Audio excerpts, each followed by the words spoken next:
In a year when package holiday bookings are well down, Florida is expecting a record 1.5 million British holidaymakers. I discover some resorts not yet in the brochures and catch up on an old favourite.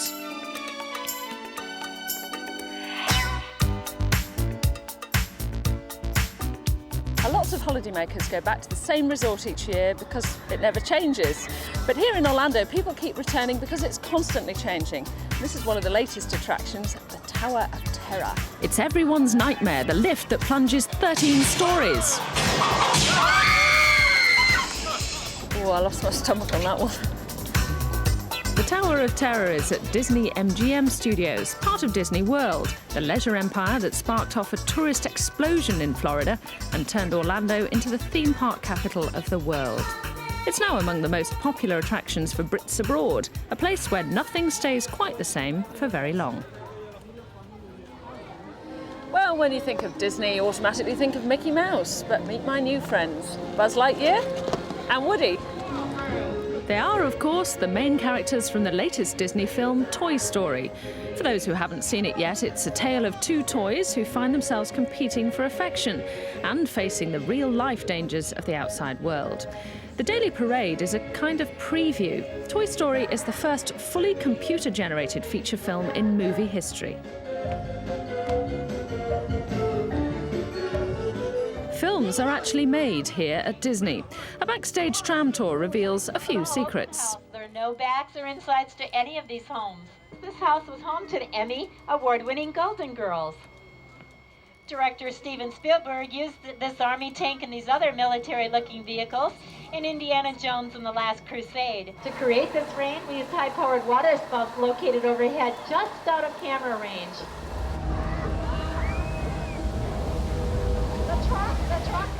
There's good news for holidaymakers on a budget. The new themed all-star resorts hotel is the first at Disney to offer on-site accommodation at reasonable cost, with free transport provided to all the main areas.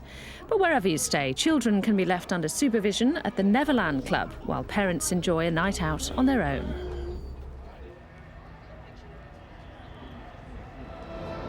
It might look like I've moved to downtown New York, but thanks to Disney MGM Studios' trickery, I'm still in Orlando. And I'm still in New York, but this is Universal Studios' version of the Big Apple. Like Disney, nothing here is quite what it seems. Next to New York, you'll find the well-filmed streets of Los Angeles and San Francisco. And then there's a seaside town called Amity, where they had a little trouble with an overgrown shark a few years ago. You can hear all about it on a peaceful boat ride around the pretty harbour. Now, the first point of interest on the tour is over to your port side.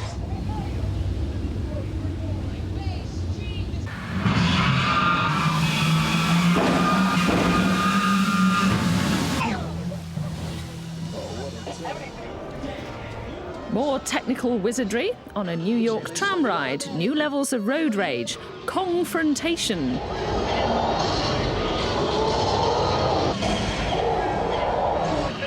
No, don't shoot, I repeat, do not shoot! And no self-respecting studio theme park would be without its stunt show.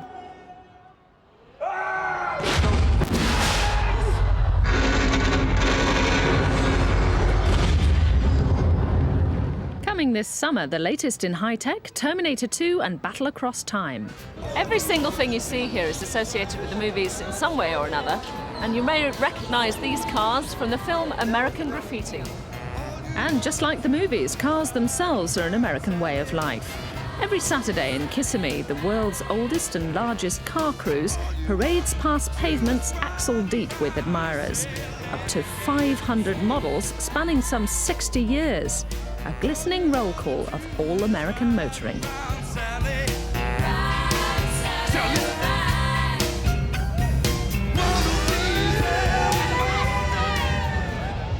For many, though, the night starts with a meal after a queue at Disney's newest and currently most fashionable restaurant, where once again movies provide the main theme. Then, for serious clubbers, it's Pleasure Island, rock bands, jazz bands, and shows that don't really get going until around midnight. After all the hype and razzmatazz of the theme parks, it's quite a relief to get back to nature. And it doesn't take long. Cypress Island Nature Reserve is only 30 minutes from Orlando.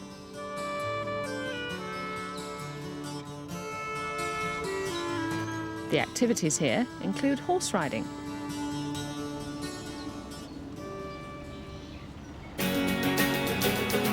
Well, now I'm off to northwest Florida's Emerald Coast. It's a long 7-hour drive, but then this huge state is the size of Britain.